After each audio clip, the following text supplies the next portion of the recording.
राधे राधे बच्चों। मेरा नाम स्नेहित मिश्रा है और स्वागत है तुम्हारा 99 परसेंटाइल इन 99 डेज के 17वें दिन पे। बहुत ही खूबसूरत दिन नंबर 17 हम पढ़ रहे हैं वृत्तीय गति यानी सर्कुलर मोशन।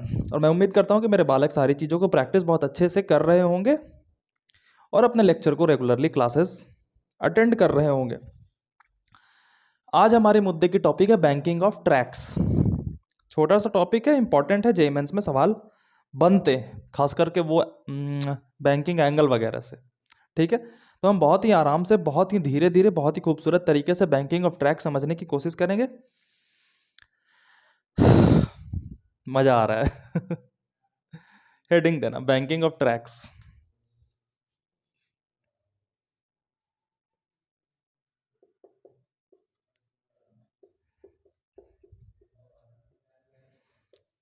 समझेंगे कि बैंकिंग ऑफ ट्रैक्स क्या होता है और इसकी ज़रूरत क्या है और इसके कॉन्सेप्ट्स क्या है।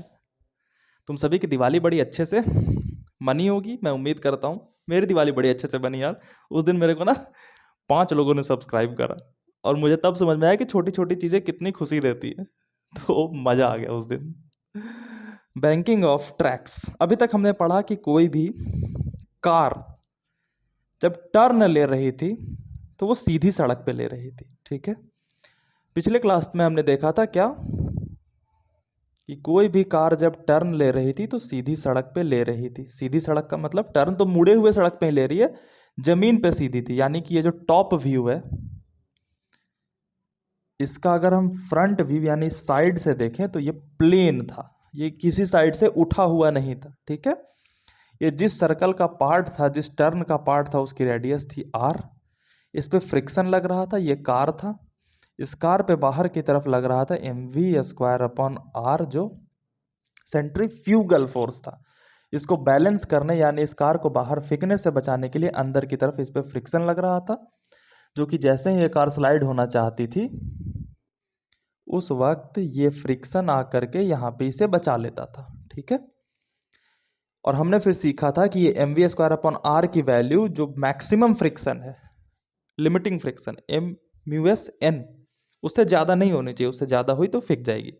इसका हम फ्रंट व्यू अगर बना करके समझने की कोशिश करें तो इस पे mv²/r इधर लग रहा था, μsn इधर लग रहा था, नॉर्मल ऊपर, mg नीचे, और नॉर्मल और mg यहाँ पे बराबर है तो यहाँ पे ये mg के बराबर था। ठीक है, और हमने कहा था कि mv²/r जो है वो हमेशा कम होना चाहिए μs/mg से। ठीक है, तो यहाँ से हमने m से m कैंसिल किया था और फाइनली हमने फाइंड किया था कि जो v की वैल्यू है वो μrg से कम होना चाहिए या बराबर होना चाहिए। मैक्सिमम वेलोसिटी ऑफ कार जब वो टर्न ले रहा है वो μrg के बराबर हो सकता है। ये कब हो रहा था? ये उस सड़क पे हो रहा था जो कि बराबर थी और उस पे अंदर की तरफ फ्रिक्शन काम कर रहा था। ठीक है, तो ये हमने कल पढ़ा था। अब एक प्रॉब्लम जनरेट हुई जिसके सॉल्यूशन के तौर पे बैंकिंग ऑफ रोड नाम का कॉन्सेप्ट आया इंजीनियर्स के सामने। ये पहला ऐसा टॉपिक है तुम्हारा जो इंजीनियरिंग की फील्ड दिलाएगा। अगर तुम में से कोई बच्चा इंजीनियरिंग करना चाहता है तो उसको ये टॉपिक रिलेटेबल लगेगी। तुम में से कोई करना चाहता है इंजीनियरिंग? अच्छा नहीं, तुम तो आईआईटी करना चाहते हो। बहुत सारे बच्चों से पूछो ना कि तुम कौन सी इंजीनियरिंग फेवरेट है। नहीं नहीं, हमें तो आईआईटी करना है। अरे गधे, तो आईआईटी में जाके पढ़ेगा क्या? तो तुम में से किसी को अगर सिविल इंजीनियरिंग करनी है तो ये तुम्हारे लिए रिलेटेबल टॉपिक होगा, बैंकिंग ऑफ ट्रैक्स। तो हमारे लिए ये हुआ कि हमने समतल सड़क पे कार को मोड़ना सीख लिया कि इस वैल्यू से कम वेलोसिटी पे चलेंगे तो हम आराम से मुड़ सकते हैं। ठीक, अब क्या हुआ, किसी दिन एक टैंकर जा रहा था और टैंकर इस सड़क पे गिर गया। तेल लेकर के, ऑयल लेकर के जा रहा था, ग्रीस लेके जा रहा था, गिर गया। सड़क हो गई पूरी की पूरी चिकनी। अब चिकना सड़क पे फ्रिक्शन लगेगा? लगेगा मास्टर, बहुत कम लगेगा। हम आइडियल केसेस डिस्कस करते हैं तो हम मानते हैं कि फ्रिक्शन गायब ही हो गया भाई साहब, एकदम गायब हो गया, जीरो हो गया फ्रिक्शन, म्यूएस की वैल्यू जीरो हो गई, तो फ्रिक्शन पूरे का पूरा खत्म। खत्म, तो फ्रिक्शन खत्म हुआ तो अब क्या जन्म लेगा? फ्रिक्शन जैसे ही खत्म हुआ तो mv²/r तो बाहर की तरफ खींच ही रहा है, लेकिन अंदर बैलेंस करने वाला फ्रिक्शन चला गया। भाई साहब गाड़ी तो बाहर फेंकने लगी सो फेंकने लगी, आगे आगे तेल गिराते जा रहा है, पीछे से गाड़ियां सब बाहर रोड से जाती जा रही है। इंजीनियर ने देख लिया, प्रॉब्लम जनरेट हुई, और आईआईटी का इंजीनियर था तो उसने सॉल्यूशन के लिए दिमाग लगाया। पहले प्रॉब्लम को समझा उसने। प्रॉब्लम को क्या समझा? फ्रिक्शन गायब, ठीक है, गाड़ी पे लग रहा है बाहर की तरफ सेंट्रीफ्यूगल फोर्स, तो अंदर की तरफ जो उसको बैलेंस करने वाला फ्रिक्शनल फोर्स था वो गायब हो गया। तो हमें अंदर की तरफ कोई और फोर्स चाहिए जो कि सेंट्रीफ्यूगल फोर्स को बैलेंस कर दे, और तब गाड़ी पार हो जाएगी। अब उस किसी और फोर्स की तलाश शुरू हो गई। कौन फोर्स होगा जो इसको बैलेंस करेगा? कैसे किसी फोर्स को जनरेट किया जाए? बहुत दिमाग लगाए गए होंगे, मुझे तो लगता है बहुत। एक तो दिमाग लगाया जा सकता है कि यहां से एक खूंटा बांधो सेंटर से, और यहां पे हर कार को एक रस्सी से बांध दो, ताकि mv²/r को टेंशन बैलेंस कर दे। कितना बेतुका होगा कि गाड़ी को जब टर्न करना है तो हम रस्सी बांध के हुर्र टर्न कर रहे हैं। तरीका हो सकता है, ये सारे तरीके इलॉजिकल थे। हो सकता है यहां से यहां स्प्रिंग बांध दो, स्प्रिंग फोर्स बैलेंस कर दे कि mv²/r उधर जा रहा है, स्प्रिंग उधर बैलेंस खींच कर रहा है। फालतू फालतू तरीके सोचे गए होंगे। फिर जाकर के ओवरऑल जो सॉल्यूशन तैयार हुआ उसे कहा हमने बैंकिंग ऑफ रोड, की रोड में कुछ ऐसा तरीके की चीजें ले आओ जिससे कि अंदर कोई नया फोर्स जनरेट हो जाए। अब रोड में क्या क्या कर सकते थे? रोड में कर सकते थे कि हम रोड़े यहां पर डाल सकते थे, पत्थर वत्थर वाले, जिससे कि सड़क बराबर नहीं होती तो फ्रिक्शन कितना भी तेल गिर जाए कुछ नहीं होता। भाई साहब रोड़े डाल दिए, गाड़ी ठचक ठचक ठचक ठचक ठचक करके जा रही है, और जितना हमने 10 किलोमीटर नहीं तय किया उतने तो हमें गाड़ी मोड़ने में टाइम लग गया। और प्रैक्टिकल सोचते सोचते जो फाइनल सॉल्यूशन क्रिएट हुआ, वो सॉल्यूशन मैं तुम्हें पढ़ाने जा रहा हूं, उसी का नाम है बैंकिंग ऑफ रोड्स। और ये कैसे सॉल्यूशन के तौर पे जन्म लिया इस महान प्रॉब्लम का, आओ देखते हैं। पता नहीं क्यों इसको नोबेल प्राइज नहीं मिला होगा, जिसने भी ढूंढा होगा। मजाक कर रहा हूँ, ऐसी फुद्दू चीजों के लिए नोबेल प्राइज नहीं मिलते।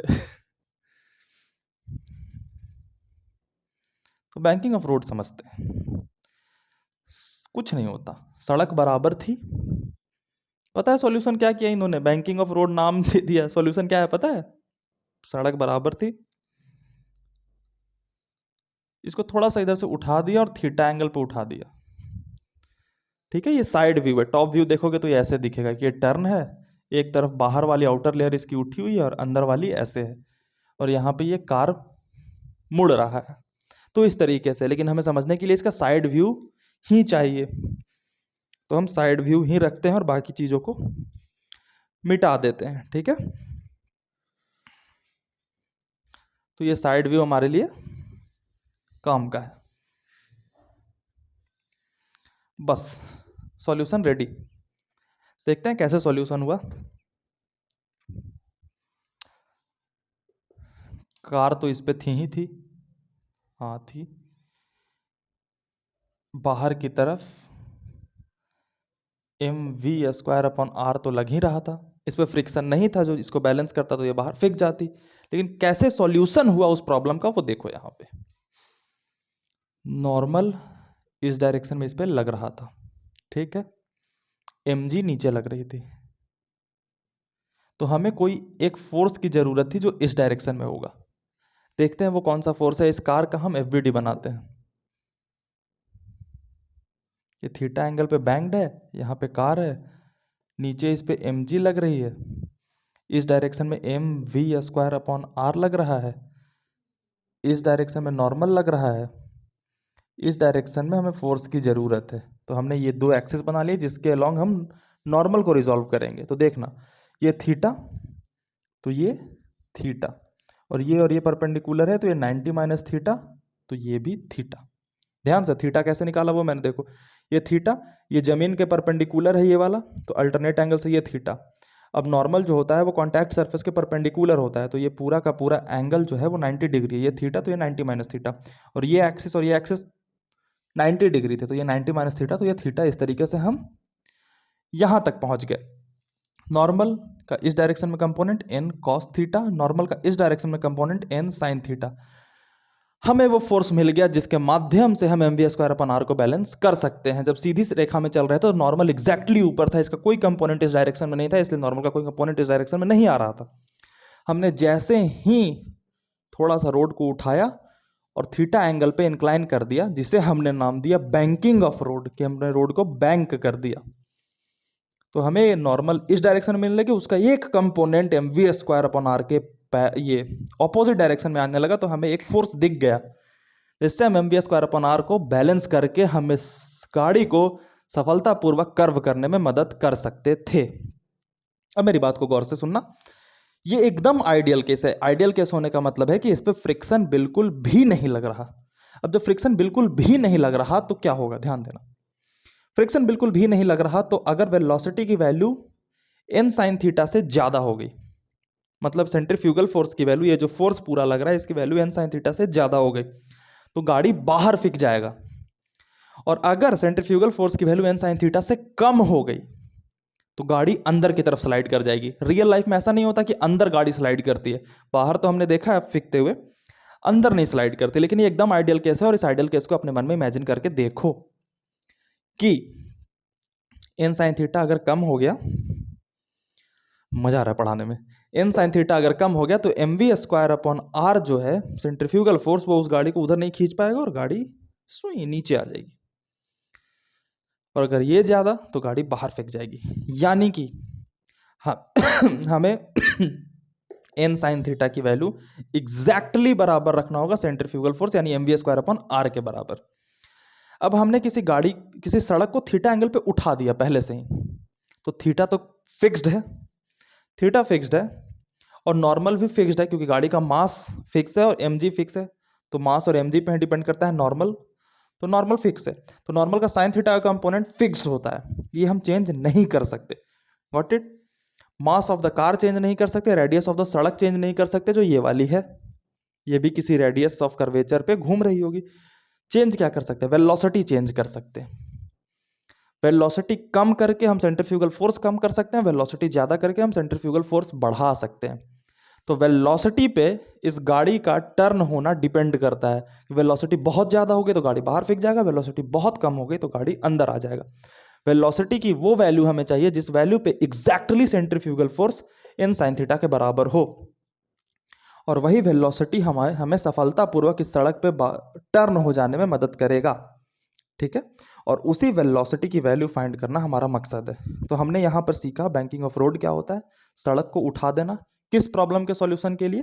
फ्रिक्शन नहीं मिल रहा था, तो हमें कोई फोर्स का कंपोनेंट चाहिए था जो अंदर की तरफ सेंट्रीफ्यूगल फोर्स को बैलेंस करे।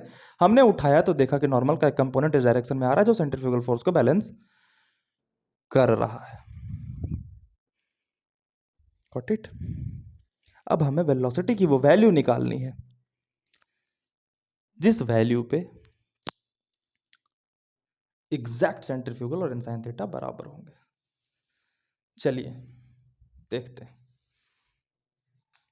इस टॉपिक का आप नाम देते हो कि बैंकिंग ऑफ रोड के अंदर case 1, banked road without friction. With friction वाला भी पढ़ेंगे हम, लेकिन विदाउट फ्रिक्शन पहले देखना है। ठीक है, तो ये पूरा का पूरा फिगर नोट करो और फिर हम उस वेलोसिटी की वैल्यू फाइंड करने चलते हैं। ठीक है, चलिए। तो अगर हमें इसे एग्जैक्ट इस जगह पे हमें घुमा देना है गाड़ी को, तो घुमाते हैं। घुमाने के लिए क्या करना होगा? इसको और इसको बराबर होना पड़ेगा। इन साइन थीटा किसके बराबर है? M we square upon are के होना पड़ेगा। और गाड़ी ना हवा में उड़ जाए ना रोड में धंस जाए, तो इसके लिए एन कॉस थीटा को एम जी के बराबर होना पड़ेगा। कर देते हैं। एन कॉस थीटा को एम जी के बराबर होना पड़ेगा। इसको इक्वेशन 1 और इसको इक्वेशन 2 नाम दिया। इक्वेशन 1 में इक्वेशन 2 से डिवाइड लगा देते हैं, तो क्या होगा? एन से N cancel, sine theta upon cos theta tan theta, और ये हो जाएगा एम से एम कैंसिल बराबर we square upon are G. R G मतलब रोहित का उंगली। ठीक है, तो यहां से हम वेलोसिटी की वैल्यू क्या निकाल सकते हैं? v बराबर under root R G tan theta.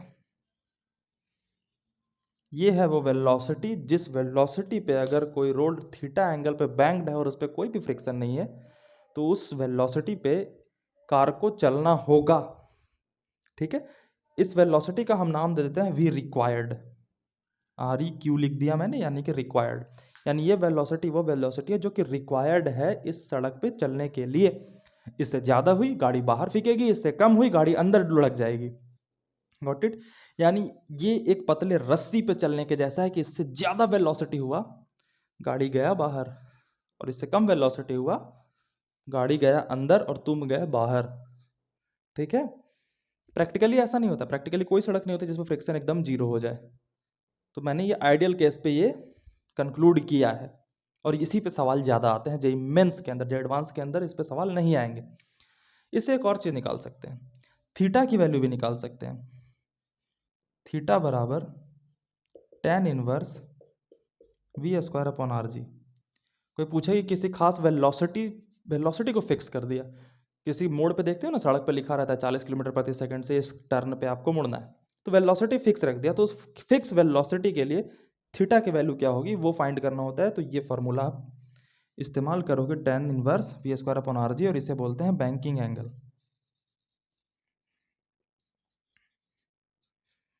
Banking angle note करो। और वी रिक्वायर्ड का फील समझो, फिजिकल सिग्निफिकेंस समझो। वी रिक्वायर्ड वो वेलोसिटी है जिस एग्जैक्ट वेलोसिटी पे कार टर्न ले पाएगा, इसी वेलोसिटी पे सेंट्रीफ्यूगल फोर्स और n sin थीटा बराबर है। थोड़ा सा भी ज्यादा हुआ, थोड़ा सा ज्यादा गाड़ी बाहर, थोड़ा सा भी कम हुआ गाड़ी अंदर गिर जाएगी। ठीक है, तो ये नोट करो और तब तक मेरी कहानी सुनो। प्रैक्टिकल केस में ऐसा नहीं होता कि किसी भी सड़क पे फ्रिक्शन गायब हो जाए, फ्रिक्शन रहती है थोड़ी बहुत। ठीक है, रह गई। दूसरी चीज कि इस एक वेलोसिटी पे चलना मुश्किल है बहुत ज्यादा ना, कि हमें बता दिया गया कि 23.5 वेलोसिटी पे चलना होगा, तो कैसे कोई बच्चा चलेगा? उसको तो एक रेंज चाहिए कि इतने में चल सकते हो। 20 किलोमीटर प्रति सेकंड से चलना है, 21 पे गए तो बाहर फेंकोगे, 19 पे गए तो अंदर फेंकोगे, ये कोई बात हुआ? हमें चाहिए एक रेंज ऑफ वेलोसिटी कि इतने रेंज में चलोगे। तो दो बातें आई, एक तो कि ऐसा आइडियल सड़क कहीं होता नहीं है, फ्रिक्शन लगती ही लगती है कहीं ना कहीं, कितना भी तेल गिरा दो फ्रिक्शन लगेगी।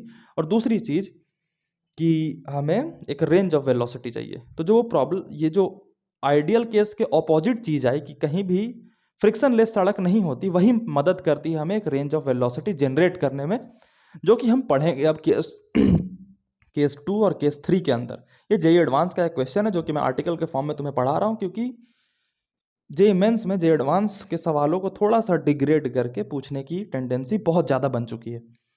तो बैंकिंग ऑफ रोड के केस 2 और केस 3 में हम जाते हैं, जिसमें हम समझेंगे कि जब फ्रिक्शन लग रहा है और रोड बैंक्ड भी है, ठीक है, फ्रिक्शन भी लग रहा है और रोड बैंक्ड भी है, तब वो रेंज ऑफ वेलोसिटी कौन सी होगी, मैक्सिमम टू मिनिमम, जिसके बीच हम चल सकते हैं।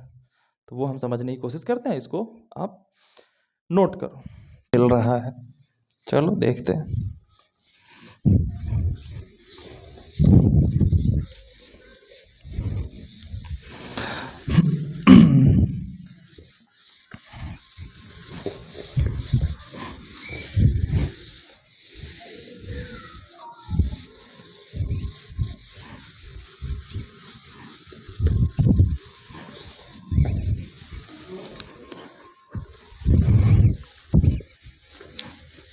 केस नंबर 2,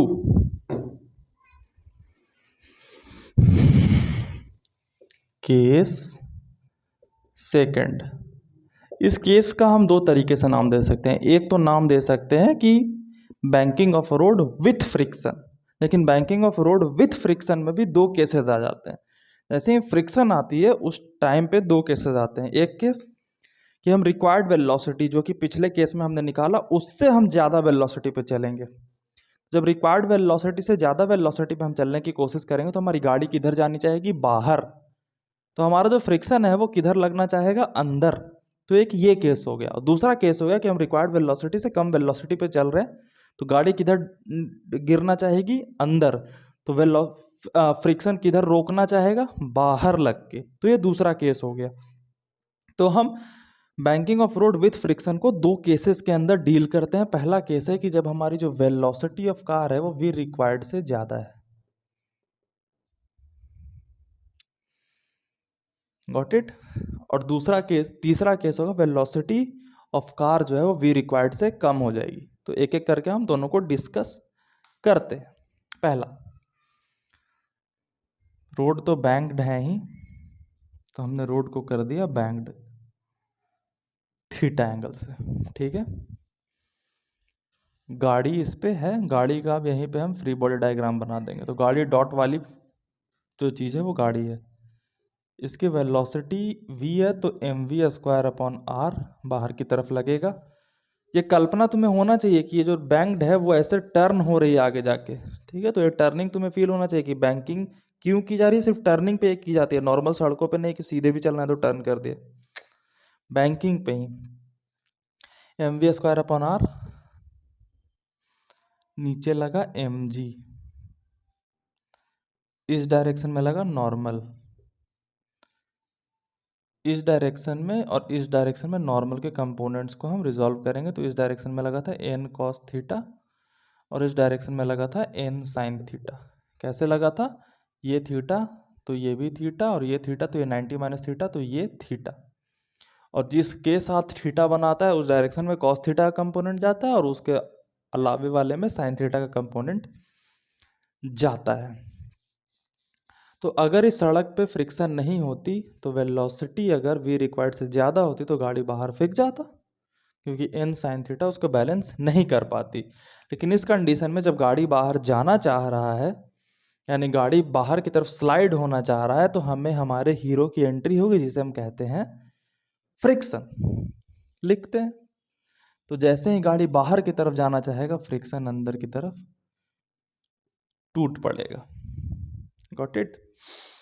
अब फ्रिक्शन आया, फ्रिक्शन मदद करेगा, देखते हैं कैसे मदद करेगा। फ्रिक्शन के दो कंपोनेंट हो जाएंगे, एक इस डायरेक्शन में जिसे हमने कहा f cos थीटा, और f की वैल्यू क्या हो गई, मान लो कि इस सड़क का फ्रिक्शन कोफिशिएंट जो है, स्टैटिक फ्रिक्शन कोफिशिएंट, वो म्यू एस है। मुझे तुम्हें समझाने की जरूरत नहीं होनी चाहिए कि म्यू एस क्यों लिया, म्यू के क्यों नहीं लिया काइनेटिक फ्रिक्शन, क्योंकि गाड़ी स्लाइड हो रही है। ठीक है, स्लाइड स्किड होना चाह रही है, स्किड में स्टैटिक फ्रिक्शन इसको रोकेगा स्किड होने से। ठीक है, तो friction mu S N cos theta, क्योंकि थीटा है तो इस डायरेक्शन में mu S N cos theta लगेगा, और इसका एक कंपोनेंट नीचे की तरफ होगा जो होगा, इसको भी म्यू एस लिख देता हूँ, mu S N sine theta. अब ये एन साइन थीटा mv²/r को बैलेंस नहीं कर पा रहा था, लेकिन इस डायरेक्शन में mu S N cos theta मिल गई जो mv²/r को बैलेंस कर सकती है, या बैलेंस करना पड़ेगा इस कार को ठीक से पार करवाने में। अगर नहीं बैलेंस कर पाते और v को हमने 3 लाख किलोमीटर प्रति सेकंड लाइट के स्पीड से ले जाने लगे, तब तो भाई साहब फीकेगी ही फीकेगी ना। तो इस इक्वेशन को हमें सॉल्व करके मिलेगा वेलोसिटी की वो वैल्यू, मैक्सिमम वैल्यू, जिस मैक्सिमम वैल्यू पे हम टर्निंग ले सकते हैं, उससे कम रहेंगे तो बहुत अच्छा, क्योंकि ये फ्रिक्शन जो होता है वो ऑटो एडजस्टिंग होता है। तो वेलोसिटी थोड़ा सा कम लिया लेकिन वी रिक्वायर्ड से ज़्यादा लिया, मतलब वी रिक्वायर्ड से तो ज़्यादा ही है लेकिन ज़्यादा नहीं है, तो ज़्यादा नहीं है तो आराम से फ्रिक्शन बैलेंस कर लेगा उसको और उस गाड़ी पार हो जाएगी। तो हमें वो लिमिटिंग वेलोसिटी की वैल्यू निकालनी है जहाँ तक हम गाड़ी को ले जा सकते हैं वेलोसिटी पे। तो उसके लिए क्या करना होगा, ये वाला फोर्स इसके बैलेंस करना होगा, और गाड़ी उड़ ना जाए और नीचे धंस ना जाए, इसके लिए ये वाला फोर्स इसके बैलेंस करना होगा। तो हम करते हैं, पहला इसको और उसको बैलेंस करते हैं। N sine theta plus mu S N cos theta बराबर किसके होगा, mv²/r के। ठीक है, ये इक्वेशन नंबर 1 मान लेते हैं। दूसरा, ऊपर और नीचे वाला बैलेंस होना चाहिए, तो n cos थीटा ऊपर वाला बराबर होगा mg plus mu S N sine theta. तो mu S N sine theta को हम इस तरफ ला करके लिखते हैं, तो उधर प्लस था तो इधर आके माइनस हो जाएगा, mu S N sine theta बराबर इधर mg बचा हुआ है जो कि हो जाएगा हमारा इक्वेशन नंबर 2। हमने इसको इधर ला करके क्यों लिखा, क्योंकि हमें इक्वेशन बनाने में सहजता होगी। तुम्हें डेरिवेशन सोचने की ज़रूरत नहीं है, डेरिवेशन तो बस तुम्हें फील के लिए बताए जाते हैं, तुम्हें जो लास्ट में रिजल्ट आएगा वो याद रखना है। अब क्या करते हैं कि इक्वेशन नंबर 1 में इक्वेशन नंबर 2 से डिवाइड दे देते हैं, देना, इसमें n इसमें n कॉमन निकालेंगे, इसमें n कॉमन निकालेंगे और कट जाएगा, तो सारा n कैंसल हो जाएगा। ऊपर बचा sine theta plus mu S cos theta, इसको डिवाइड देना है इक्वेशन नंबर 2 से, तो नीचे बचा cos theta minus mu S sine theta, इधर बचा M we square upon R को डिवाइड देंगे एम जी से, तो एम से एम कैंसल होगा, बचेगा V square upon are G. ठीक है, अब sine theta cos theta sine theta, ढेर सारा ट्रिग्नोमेट्रिक टर्म है, इसमें से कुछ को कैंसिल करने की सोचते हैं, तो अगर हम ऊपर और नीचे कॉस थीटा से डिवाइड दे दें तो sign theta upon cos theta tan theta हो जाएगा। ये सारी चीज़ें हो जाएंगी, खूबसूरत हो जाएगा इक्वेशन अगर हम कॉस थीटा से डिवाइड देते हैं। तो देखते हैं कॉस थीटा से डिवाइड देके क्या होता है। Sine theta upon cos theta क्या होगा, tan theta plus mu S, cos theta में कॉस थीटा से डिवाइड देंगे तो यहाँ बचेगा म्यू एस सिर्फ, बटा कॉस थीटा में कॉस थीटा से डिवाइड देंगे तो 1 minus mu S sine theta में कॉस थीटा से डिवाइड देंगे तो म्यू एस टेन थीटा, इधर बचेगा V square upon are G. तो आर जी को इधर ले आएंगे और वी स्क्वायर के स्क्वायर को हटाने के लिए अंडर रूट लगा देंगे, तो वेलोसिटी की जो वैल्यू आएगी वो क्या आएगी, are G tan theta plus mu S upon 1 minus mu S tan theta, और ये है वेलोसिटी की वो रिक्वायर्ड वैल्यू जिस तक आप जा सकते हो, इससे ज़्यादा नहीं जा सकते। अगर फ्रिक्शन लग रहा है तो, फ्रिक्शन नहीं लग रहा तब तो आप वी रिक्वायर्ड से 1 इंच भी नहीं हिल सकते इधर उधर, लेकिन अगर फ्रिक्शन लग रहा है तो वी की मैक्सिमम वैल्यू है जहाँ तक आप जा सकते हो। नोट करो, क्योंकि यही हमें जानना था, ये जे एडवांस में पूछा गया था। बाकी वी मिनिमम यानी कि वी रिक्वायर्ड जिससे जो हमारी कार की वेलोसिटी है वो कम होगी तो क्या केस होगा वो हम निकालने की कोशिश करते हैं। इसको आप नोट कीजिए। मैंने डस्टर कहाँ रख दिया यार,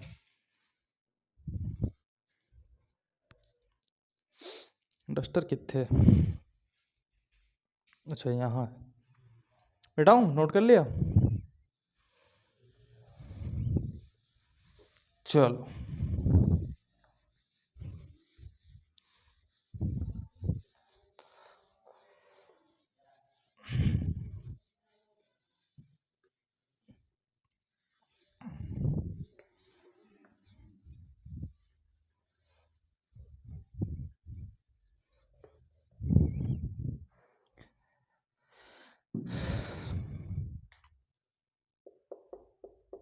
केस नंबर 3, जब v जो है वो v रिक्वायर्ड से कम है।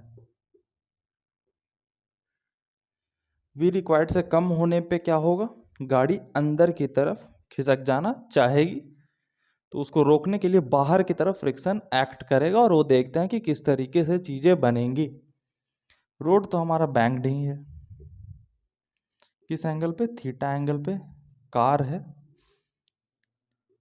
M we square upon R है, एम जी नीचे है, नॉर्मल इत्थे है, एन साइन थीटा इत्थे है, एन कॉस थीटा इत्थे। ये गाड़ी नीचे की तरफ ढल रही है क्योंकि v जो है वो v रिक्वायर्ड से कम है, तो एन साइन थीटा ज़्यादा होता है, इस वजह से गाड़ी नीचे आना चाहती है एम जी कंपोनेंट को लेकर के, लेकिन जैसे ही नीचे आना चाहेगी इस डायरेक्शन में एक फ्रिक्शन जन्म ले लेगा। ठीक है, ये थीटा थी तो ये भी थीटा अल्टरनेट एंगल से, और ये थीटा तो वर्टिकली अपोजिट एंगल से, ये भी थीटा। तो जब ये थीटा है तो ये फ्रिक्शन का एक कंपोनेंट इधर आ जाएगा जिसे हम एफ कॉस थीटा कहेंगे, और फ्रिक्शन का एक कंपोनेंट ऊपर चल जाएगा जिसे हम फ्रिक्शन का एक कंपोनेंट ऊपर चल जाएगा जिसे हम एफ साइन थीटा कहेंगे। नोट करो, सरल सी बात है ना, कंपोनेंट लेते जाना है। अब कंपोनेंट लेना तो मैं 60 दिन पहले नहीं सिखा सकता। एक बात मैं थोड़ा सा बीच में ब्रेक लेके बता रहा हूँ कि देखो एन कॉस थीटा में एफ साइन थीटा का एक कंपोनेंट जुड़ गया, यानी फ्रिक्शन का एक कंपोनेंट जुड़ गया। तो अगर गाड़ी बहुत धीरे चलेगी और गाड़ी का जो ये रोड का स्लोप है वो बहुत ऊपर हो गया, तो एफ साइन थीटा का कंपोनेंट बहुत ज़्यादा हो जाएगा, एम जी को वो इम्बैलेंस कर देगा और ऊपर लगने वाला फोर्स बहुत ज़्यादा हो जाएगा, तो गाड़ी पलट जाएगी। यानी ये वाला पोर्शन गाड़ी का ऊपर उठेगा और ढुडुम ढुडुम गोल गोल घूमते घूमते नीचे। इसको बोलते हैं टॉपलिंग ऑफ ए कार, जो कि जे एडवांस में पूछता है, जे मेंस में आपका नहीं पूछेगा, इसलिए मैं नहीं बता रहा। तुम में से किसी को लगे कि मास्टर किसी और ने पढ़ाया था मुझे टॉपलिंग ऑफ ए कार, तू नहीं पढ़ा रहा, तुझे नहीं आता। मुझे जितनी चीज़ें आती हैं वो मैं तुम्हें पढ़ाने लगूं तो मुझे 2 साल का समय कम पड़ जाए, कुछ खास बात नहीं है। मेरी डिग्री फिजिक्स में है तो ऑब्वियस ही बात है यार, जो पढ़ेगा वो ज़्यादा चीज़ें जानेगा ना, ऐसे तुरम खा नहीं हो जाता। तो हम टॉपलिंग ऑफ कार नहीं पढ़ेंगे, हम सिंपली पढ़ेंगे कि टॉपल बिना किए बंदा जो है वो ट्रैक को क्रॉस कर जाए टर्न मार के। तो उसके लिए क्या चाहिए, अब इस डायरेक्शन में हमें एफ कॉस थीटा मिल गया, यानी कि अब नीचे ढलने से एन साइन थीटा के माध्यम से जो एम वी स्क्वायर कम पड़ रहा था उसको मदद करने के लिए एफ कॉस थीटा आ गया। तो अब ठीक है, तो अब हम इक्वेशंस लिखना चालू करते हैं। क्या क्या, एन साइन थीटा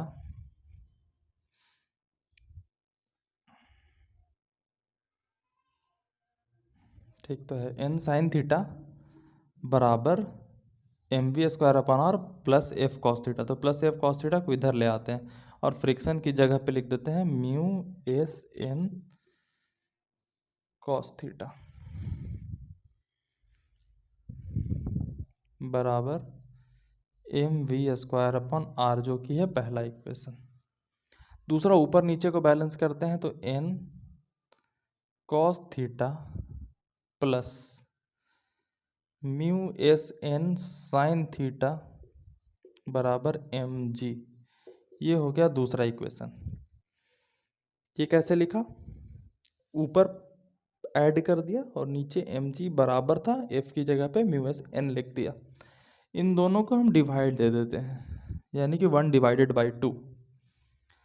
तो क्या होगा, N sine theta upon this, N सब में से कॉमन निकल के हो जाएगा कैंसल, बचा N sine theta minus mu S cos theta upon cos theta plus mu S sine theta बराबर एम से एम जाएगा और V square upon are G बचेगा। अब उसी तरीके से इसमें भी कॉस थीटा से डिवाइड देते हैं, ऊपर और नीचे उस डायरेक्शन में नहीं देंगे।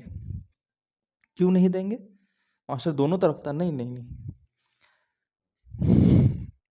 ऐड या सब्ट्रैक्ट दोनों तरफ होता है, डिवाइड नहीं, डिवाइड ऊपर और नीचे होता है, ठीक है। ये बेसिक 5 क्लास का कॉन्सेप्ट है।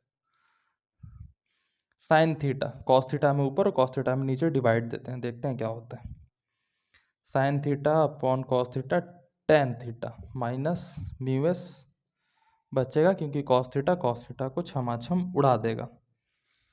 Cos theta upon cos theta 1 plus mu S tan theta बराबर we square upon are g, और यहाँ से वेलोसिटी की वैल्यू आ जाएगी जब आर जी इधर आकर के गुना हो जाएगा, और वेलोसिटी बराबर आ जाएगा हमारा are G tan theta minus mu S upon 1 plus mu S tan theta, यही है ना, हाँ, इसका अंडर रूट। ये हो गए वेलोसिटी की वो वैल्यू जिससे धीरे गाड़ी नहीं चलानी है हमें, क्योंकि इससे धीरे चली गाड़ी अंदर आ जाएगी, और अंदर आ गई तो आप बाहर चले जाओगे दुनिया से। तो ये था हमारा बैंकिंग ऑफ ए कार पे तीसरा केस, और इस केस के साथ हमारा बैंकिंग ऑफ द ट्रैक या बैंकिंग ऑफ द रोड का सारा कॉन्सेप्ट हमारा खत्म होता है, और इस पे सिर्फ फॉर्मूला बेस्ड सवाल आते हैं। थीटा बराबर tan inverse V square upon are G से ज़्यादा तुम्हारा जेई मेंस खेलता नहीं, इससे ज़्यादा खेलेगा तो फिर दिक्कत हो जाएगी। तो ये तो हमारे पहले के 5 मिनट में ही ख़त्म हो गए। इसके बाद हमें नहीं देखना था, लेकिन जे एडवांस के मैंने 2 कॉन्सेप्ट बता दिए जिसके माध्यम से हमें सेफ साइड मिल जाए कि हाँ इससे अंदर चीजें आएंगी। तो बस ये था। अब हमें बचता है सिर्फ वर्टिकल सर्कुलर मोशन पढ़ना। चलो वो भी पढ़ लेते हैं। Vertical circular motion. Vertical circular motion जब मैं वर्क पावर एनर्जी पढ़ा रहा था तो मैंने कहा था कि वर्टिकल सर्कुलर मोशन वाले जो सीट में क्वेश्चन है उसे मत बनाना, वो मैं सर्कुलर मोशन में पढ़ाऊंगा। तो वो दिन आ गया जब हमें वर्टिकल सर्कुलर मोशन पढ़ना है।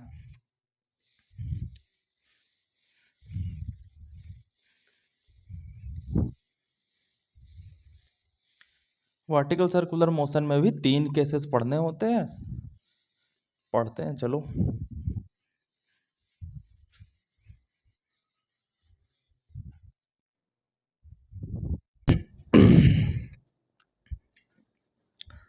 तो अब हम पढ़ेंगे वर्टिकल सर्कुलर मोशन, जो कि हमारे सर्कुलर मोशन का आखिरी टॉपिक है। ठीक है, हेडिंग देना VERTICAL, वर्टिकल सर्कुलर मोशन। अभी तक हम जितनी भी चीजें चला रहे थे उसे जमीन पे चला रहे थे, यानी कि ऐसे चला रहे थे। यार मेरे सर में लग ना जाए, ऐसे। ठीक है, अब हम चीज़ों को कैसे चलाएंगे? अब हम चीज़ों को ऐसे चलाएंगे वर्टिकल में, और इसमें वर्क पावर एनर्जी का कॉन्सेप्ट आएगा तो वो तुम्हें आना चाहिए। ठीक है, तो अब चीज़ों को समझना। पहली चीज़ कि हम नीचे से चीज़ों को शुरू कर रहे हैं, यानी कि एक रस्सी है, इसमें से एक ऑब्जेक्ट लटका हुआ है, इसको नीचे शुरू कर रहे हैं घुमाना। ठीक है, एक तो ऐसे हो सकता है कि पेंडुलम की तरह घूमता रहे। ठीक है, और पेंडुलम की तरह कहाँ तक घूमता रहेगा? ये यहाँ से ऊपर ना जाए, यानी कि सेमी सर्कल कवर करे, वो मैक्सिमम तक पेंडुलम रहेगा। इसके ऊपर गया तो ये ऐसे टॉन्ट होकर के जो स्लैग होकर के रस्सी है वो वापस आएगी, लेकिन यहाँ तक सेमी सर्कल तक रहेगा तो ये पेंडुलम करता रहेगा। दूसरी चीज़ हो सकती है कि ये पेंडुलम से थोड़ा सा ऊपर चला जाए, यानी कि यहाँ से, तो यहाँ से ऐसे और ऐसे होके आ जाए नीचे। ठीक है, ऐसे ऐसे। ये ना तो पूरा सर्कुलर मोशन कर रहा है वर्टिकल में, और ना ही पेंडुलम वाले कंडीशन को सेटिस्फाई कर रहा है, यानी कि आधे से नीचे लौट रहा है, आधे से ज़्यादा लेकिन पूरे से कम। और दूसरा और फिर लास्ट वाला जो केस होगा वो होगा कि पूरा का पूरा वर्टिकल सर्कुलर मोशन कर जाए। पूरे के पूरे वर्टिकल सर्कुलर मोशन को कराने के लिए क्या जरूरी है? ये कैसे भी घूम करके यहाँ तक पहुँच जाए, इस पोजीशन तक पहुँच जाए, फिर उसके बाद ये खुद ब खुद वर्टिकल सर्कुलर मोशन तय कर लेगा। यहाँ तक पहुँचा है, वर्टिकल सर्कुलर मोशन तय कर लिया, यहाँ तक पहुँचा है, वर्टिकल सर्कुलर मोशन तय इसने कर लिया। तो इन्हीं केसेस को हम डील करेंगे। ठीक है, तो ये कोई पॉइंट है जिससे एक रस्सी लटकी हुई है जिसका लेंथ है r, इस पे बॉब है। ठीक, अब इसको हम इधर से वेलोसिटी देंगे, कोई u वेलोसिटी। अब ये कौन सी u वेलोसिटी होगी जो देने पे ये जो बॉब है वो यहाँ तक पहुँच जाए, ताकि वो पूरा का पूरा वर्टिकल सर्कुलर मोशन तय कर ले। ये पहला हमारा ढूंढने का मकसद है कि वो u की वैल्यू बताओ जो दूं मैं अगर, तो ये यहाँ तक पहुँच जाए एग्जैक्ट दिस वैल्यू तक, और ये पूरा का पूरा सर्कुलर मोशन कंप्लीट कर ले। तो ये फिगर बनाओ।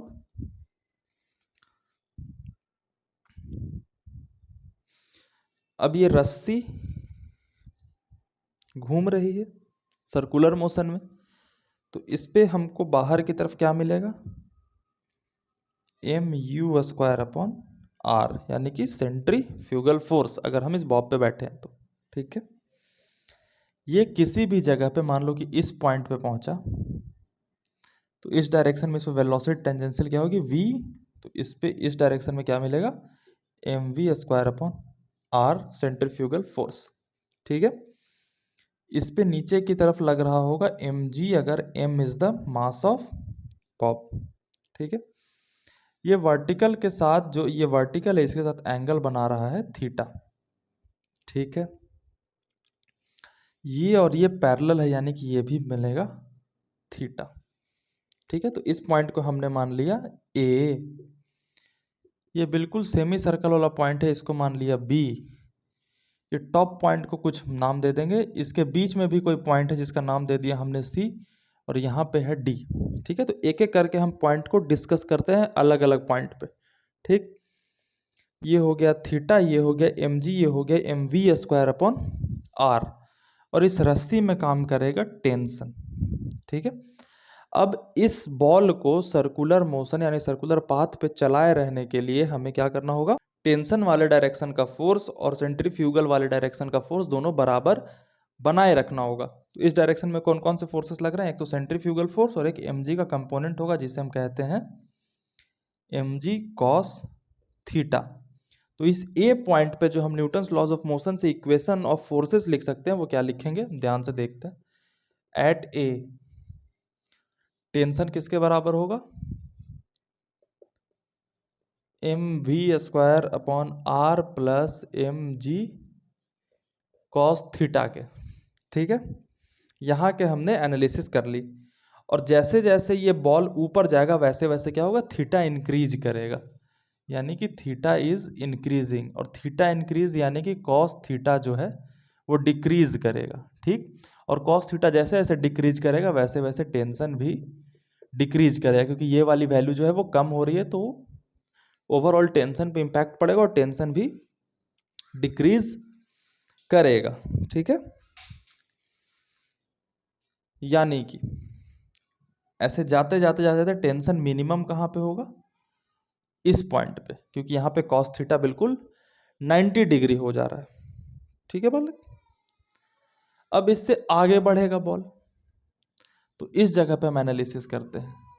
इस जगह पे कोई वेलोसिटी होगी, मान लो कि कोई और वेलोसिटी v ही मानते हैं, तो यहाँ पे M we square upon R centrifugal force लग रहा होगा, अंदर की तरफ लग रहा होगा, टेंशन नीचे की तरफ लग रहा होगा एम जी।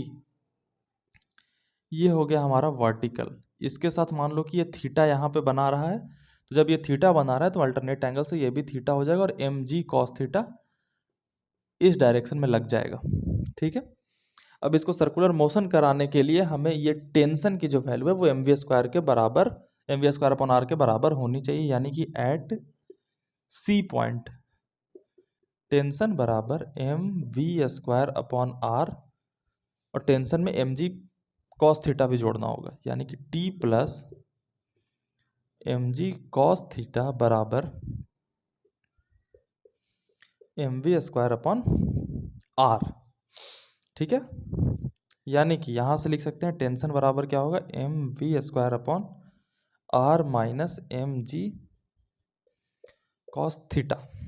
ठीक है, अब ये जैसे जैसे ऊपर जाएगा थीटा क्या होगा, डिक्रीज हो रहा है, थीटा क्योंकि वर्टिकल के साथ लिया तो थीटा डिक्रीज हो रहा है, यानी कि थीटा इज डिक्रीजिंग।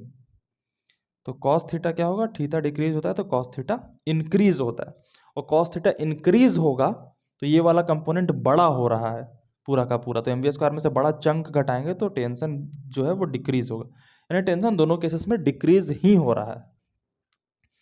और सबसे मिनिमम कहाँ होगा, सबसे मिनिमम टेंशन यहाँ पे होगा।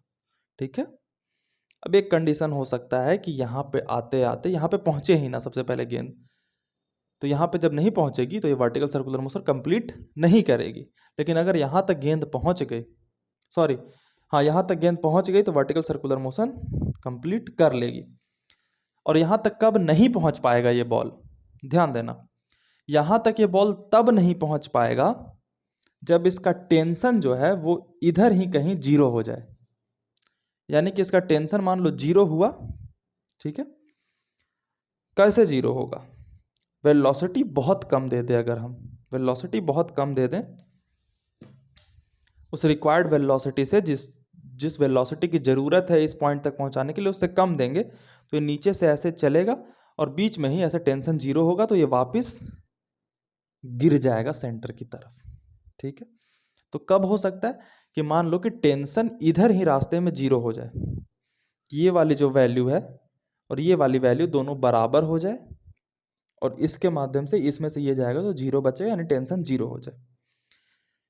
तो हमें M we square upon R की वो वैल्यू रखनी होगी कि ये टेंशन को जीरो ना होने दे, यानी एम जी कॉस थीटा से बड़ी रखनी होगी। ठीक है, तो हम मान लेते हैं कि टेंशन इधर कहीं जीरो नहीं हुआ, टेंशन एकदम आइडियल कंडीशन है कि यहाँ पे जीरो हो गया, कि कैसे ही भी धीरे धीरे करके टेंशन ऊपर एकदम पॉइंट तक जीरो हुआ। तो अगर वहां पे जीरो होता है यानी कि बॉल जो है वो कम से कम वर्टिकल तक पहुंच गया, और वहां तक जैसे ही पहुंचा वहां से फिर अपने आप वर्टिकल सर्कुलर मोशन कंप्लीट कर लेगा। ठीक है, तो हम मिनिमम वेलोसिटी की वैल्यू ढूंढने की कोशिश करते हैं जिसके माध्यम से कम यहां तक बॉल पहुंच जाए। यहां आकर टेंशन जीरो हुआ, तुम्हें क्या लगता है ढलाम से नीचे गिरेगा? नहीं, वेलोसिटी कुछ होगी तो इनर्शिया के कारण ये थोड़ा सा आगे चला जाएगा, और उसके बाद वो उसके कारण सर्कुलर मोशन कंप्लीट कर लेगा। तो हम वैल्यू फाइंड करने की कोशिश करते हैं। ये दो चीजों को हमने एनालाइज कर लिया और इसको आगे हम देखते हैं। ये नोट कर लो।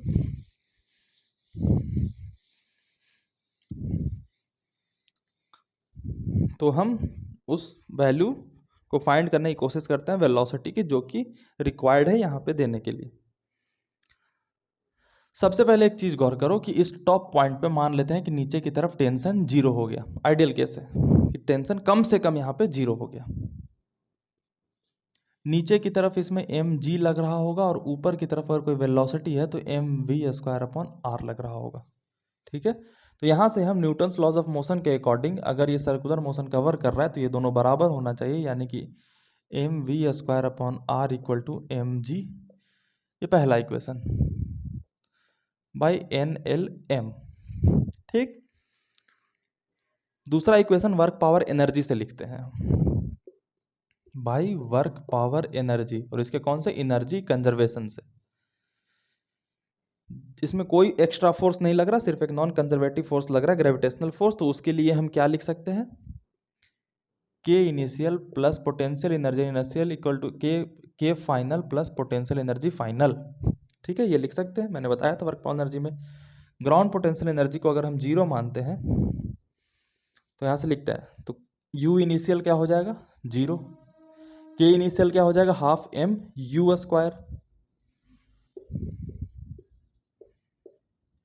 बराबर के फाइनल क्या हो जाएगा? Half M we square plus U final क्या हो जाएगा? Mass into G into H. कितना है? ग्राउंड पोटेंशियल एनर्जी के लेवल से आर ऊपर और आर ऊपर, यानी 2r ऊपर है, तो एम जी 2r यानी 2 mg r मैंने लिख दिया। ठीक है, अब यहां से हाफ एम यू स्क्वायर बराबर हाफ एम वी स्क्वायर की वैल्यू यहां से पुट करते हैं, एम जी आर। चलो पुट कर दिया, M G R plus 2 mg r। ठीक है, बटा में 2 है तो इस पूरे इक्वेशन को हम 2 से मल्टीप्लाई कर देते हैं, और एम एम एम तो कट जाएगा, तो 2 से पूरे मल्टीप्लाई किया तो इधर बचा यू स्क्वायर बराबर जी आर प्लस 4 g r। तो u बराबर √5 g r। ये है u की वो मिनिमम वैल्यू जिसको तो देना ही पड़ेगा वर्टिकल सर्कुलर मोशन को करवाने के लिए, ये नहीं दोगे तो नहीं होगा। तो ये हमारी एक वैल्यू है जो कि वर्टिकल सर्कुलर मोशन कराने के लिए इंपॉर्टेंट है, u की मिनिमम वैल्यू √5 g r। तो ये नोट करो बेटाओ। चलिए, अब हम वो वैल्यू फाइंड करने की कोशिश करते हैं जिस वैल्यू के अंदर ये पेंडुलम मोशन करेगा।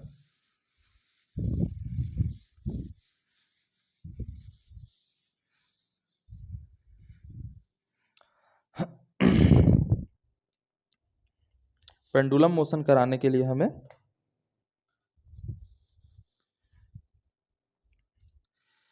इस बॉल, ये बॉल कहाँ तक पेंडुलम मोशन करेगा? ये बॉल यहाँ तक पेंडुलम मोशन करेगा। इसके ऊपर अगर गया तो दिक्कत हो जाएगी। ठीक है, इसके ऊपर गया तो पेंडुलम की तरह नहीं, फिर वो मुड़ करके अंदर की तरफ गिर जाएगा। जैसे मैं दिखाऊं कैसे, इससे दिखाता हूँ कि ये सेमी सर्कल तक तो पेंडुलम मोशन करेगा ऐसे। ठीक है, लेकिन उससे ऊपर जाएंगे तो ये ऐसे मुड़ के नीचे आ जाएगा, तो ये नहीं कराना। तो हमारे लिए केस क्या है कि हम इस बॉल को चला चला करके बी तक पहुंचाएं, और फिर इसको यहाँ से आगे ना ले जाएं, तो ये यहाँ से ऐसे लौटेगा इधर, और फिर ये यहाँ तक पहुंचेगा और ये इसमें घूमता रहेगा। इसके ऊपर गया तो ये इनर्शिया के कारण ऐसे मुड़ के ऐसे आएगा, तो ये पेंडुलम मोशन में नहीं होता है। तो यहाँ की कंडीशन हम देखते हैं। ठीक है, यहाँ से बॉल को यहाँ ले जाना है, इस पॉइंट पे, ये पॉइंट है, यहाँ पे इस पे लग रहा है नीचे की तरफ mg। अब इस पे हम वर्क पावर एनर्जी वाला कॉन्सेप्ट लगाते हैं कि इसके नीचे की जो वेलोसिटी है वो u है। ठीक है, हमारा मकसद क्या है? हमारा मकसद है, पहले तो इसको यहाँ पे लिख देते हैं पेंडुलम मोशन। हमारा मकसद क्या है? हमारा मकसद ये है कि u की वो वैल्यू फाइंड करें, मैक्सिमम वैल्यू, इस बार मिनिमम नहीं, u की वो मैक्सिमम वैल्यू फाइंड करें जिसके तहत जो देने पे ये पेंडुलम मोशन करेगा। उससे ज़्यादा दे देंगे तो ये हाफ से ऊपर पहुंच जाएगा। ठीक है, तो मैक्सिमम u की वैल्यू हम फाइंड करने की कोशिश कर रहे हैं। तो वर्क पावर एनर्जी के माध्यम से यहाँ पे हम एक इक्वेशन लिखते हैं। ठीक है, इनिशियल सारा कंजर्वेटिव फोर्स है, तो kinetic energy plus potential energy initial बराबर kinetic energy final plus potential energy final लिख सकते हैं। तो काइनेटिक एनर्जी इनिशियल क्या होगा? Half M you square, half M you square. Potential energy initial zero, क्योंकि ग्राउंड पोटेंशियल एनर्जी को हमने जीरो मान लिया है। काइनेटिक एनर्जी फाइनल क्या होगा देखते हैं। बॉल यहाँ से गई, यहाँ पे जाकर के रुकेगी तभी ये वापस लौटेगी, नहीं तो यहाँ पे नहीं रुका तो ये आगे चला जाएगा और पेंडुलम मोशन के अंदर आएगा, नहीं तो यहाँ पे रुकेगी तभी वापस आएगी। तो इस मोमेंट पे काइनेटिक एनर्जी इसकी क्या हो जाएगी? जीरो। और पोटेंशियल एनर्जी क्या हो जाएगी? जमीन से इसकी हाइट कितने ऊपर गई? तो आर ऊपर गया, तो ये एम जी आर हो जाएगा, एम जी आर। तो इसमें m से m कैंसल क्योंकि ये दोनों जीरो है। यू स्क्वायर बराबर 2g r, तो u की वैल्यू हो गई √2g r। ठीक है, तो ये मैक्सिमम u की वैल्यू है जो देंगे अगर हम, तो ये पेंडुलम मोशन करेगा। इससे ज़्यादा देंगे तो ये यहाँ से ऊपर बढ़ जाएगा और फिर ये पेंडुलम मोशन नहीं होगा, फिर यहाँ से ये स्लैग करके नीचे आ जाएगा। Got it? नोट करो, ये पेंडुलम मोशन का केस हो गया हमारा। आगे बढ़ते हैं।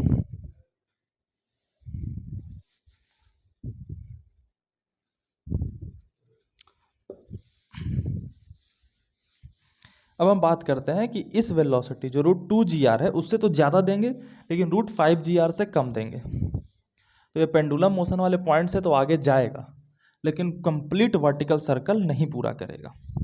ठीक है, तो हमारा मकसद क्या है? हमारा मकसद ये है कि हमने u वेलोसिटी जो है वो √2g r से ज़्यादा दी।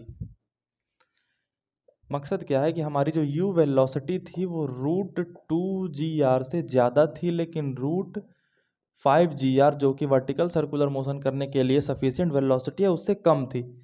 तो क्या होगा इसके साथ? ये यहाँ तक ऐसे वर्टिकल सर्कुलर मोशन नहीं कर पाई, यहीं से ये मर गई और यहाँ से ये लौट के आ गई।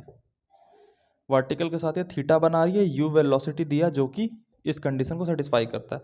तो हमसे ये हमारा मुद्दा ये है कि u वेलोसिटी जो हमने दिया जो कि √2g r से ज़्यादा है, √5g r से कम है, तो वो किस थीटा तक ले जाएगा इस बॉब को, वो हमें फाइंड करना है। इसमें थीटा की वैल्यू फाइंड करनी है। ठीक है, तो यहाँ पे मान लो ये mg लग रहा है। ठीक है,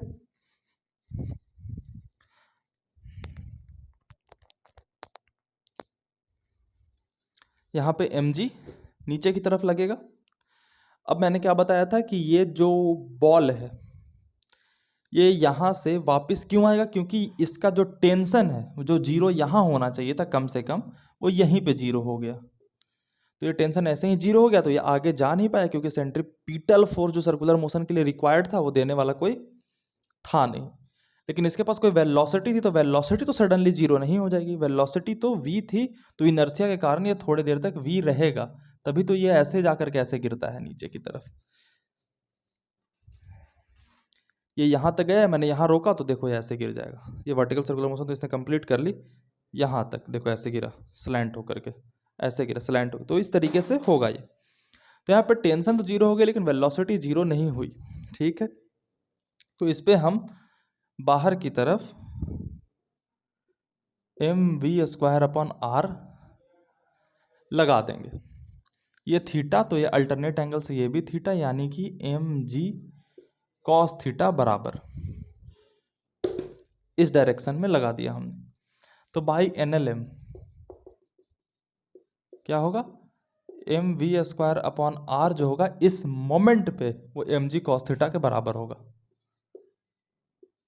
लिखो एम जी कॉस थीटा के बराबर होगा। अब बाई वर्क पावर एनर्जी हम लिखने की कोशिश करते हैं, एक और रिलेशन। कंजर्वेटिव फोर्स लग रहा है यानी ग्रेविटेशनल फोर्स लग रहा है, तो ग्रेविटेशनल फोर्स के लिए हम kinetic energy initial plus potential energy initial equal to kinetic energy final plus potential energy final लिख सकते हैं। इनिशियल काइनेटिक एनर्जी बताओ, half M you square, initial potential energy zero, final kinetic energy half M we square, final potential energy लिखते हैं M जी और H, height की value निकालने की कोशिश करते हैं। मान लो कि ये आर था, ठीक है, तो ये कितना होगा, ये वाला इतना हाइट जो और है, तो अगर ये आर था तो ये इस डायरेक्शन में कंपोनेंट लेंगे तो आर कॉस थीटा हो जाएगा। तो ये कितने हाइट तक बॉल गई ग्राउंड पोटेंशियल एनर्जी, ग्राउंड से R plus R cos theta तक, तो एच की जगह हम यहाँ पे पुट कर देंगे क्या, R plus R cos theta.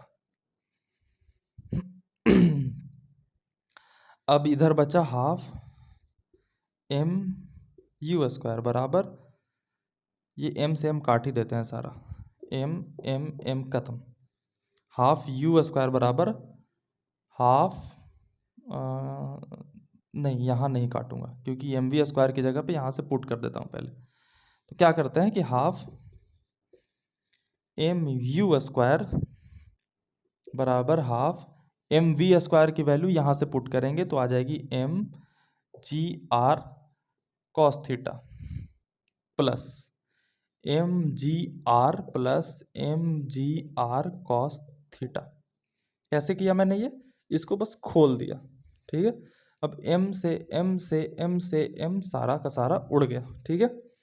Are cos theta ये और आर कॉस थीटा ये, टू आर कॉस थीटा हो गया।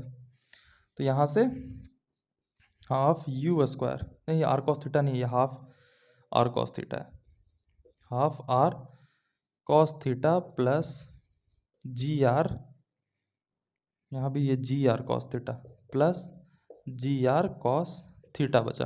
अब पूरे के पूरे इक्वेशन में 2 से मल्टीप्लाई कर देते हैं, तो ये आ जाएगा U square equal to G are cos theta plus ji R में 2 से मल्टीप्लाई किया तो 2 GR plus 2 GR cos theta, ठीक है। तो अब आ गया ये U square equal to G are cos theta और 2 GR cos theta, 3 GR cos theta plus 2 GR, ठीक है। अब इसको मैं किधर ऊपर सॉल्व करता हूँ, तो U square minus 2 GR, U square minus 2 GR equal to 3 GR cos theta, ठीक है। तो कॉस थीटा की वैल्यू क्या आ जाएगी, you square minus 2 GR upon 3 GR, और यहाँ से हमारी थीटा की वो वैल्यू आ गई कि हम उस u से जो कि √2 GR से ज़्यादा है लेकिन √5 GR से कम है, अगर हम बॉल को फेंकते हैं तो वो किस थीटा तक जाएगा, तो वो इस थीटा तक जाएगा। यहाँ से कॉस इन्वर्स करके you square minus 2 GR upon 3 GR, ये डायरेक्ट फॉर्मूला है, तुम्हें याद रखना है, ठीक है। तो ये था हमारा सर्कुलर मोशन यहाँ तक, और ये सर्कुलर मोशन हो चुका है ख़त्म। अब NLM की जो मैंने सीट दी थी उसमें से जितने भी वर्टिकल सर्कुलर मोशन के कॉन्सेप्ट थे वो वाले सब के सब सॉल्व कर सकते हो। हमारा ये सर्कुलर मोशन खत्म हो चुका है। कल से हम शुरू करेंगे सेंटर ऑफ मास। तब तक के लिए राधे राधे, मिलते हैं अगली क्लास में 18वें दिन पे।